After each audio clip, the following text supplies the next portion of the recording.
दान पुण्य करे, लेकिन कभी धर्म पति कहीं नहीं लिखा रहता, धर्म पत्नी से धर्म पत्नी को लेकर के धर्म कर्म होता है, और तो वही धर्म पूर्ण होता है। वही धर्म पूर्ण। तो इसी प्रकार वो वैश्य आज वैश्य भी चिंतन कर रहा है और वैश्य की पत्नी भी चिंतन कर, दोनों चिंतन कर लगे। और जहां दोनों चिंतन कर लगे, परमात्मा ऐसी कृपा हुई, वैश्य की पत्नी हफ्ते 10 दिन के अंदर गर्भवती हो गई। पूर्ण गर्भ होने के बाद एक कन्या को जन्म दिया।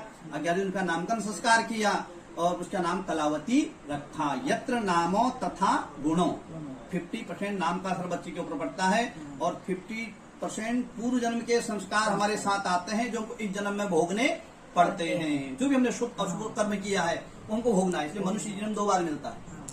इसकी कथा बहुत लंबी है, वहां तक नहीं जाऊंगा मैं। तो हमारे कर्म को भोगने के लिए भी, सुख और दुख के लिए जन्म हमको दोबारा मिलता है। तो इसी वजह से कलावती रखा। जो भी कार्य करते में निपुण आ जाती है। तो वैश्य की पत्नी अपने पति से वैश्य से कहने लगी, आपने संकल्प लिया था कि हमारे घर में कोई संतान होगी तो कथा करेंगे। संतान भी हो गई है, घर शुद्धिकरण हो गया है, आज ही आप कथा करिए।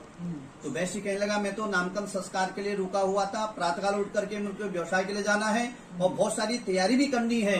जिस दिन हम कन्या का विवाह संस्कार करेंगे, कन्यादान करेंगे, उसी साथ साथ में कथा भी कर देंगे। ऐसा पत्नी को श्वासन दे करके अपनी तैयारी में लग गया।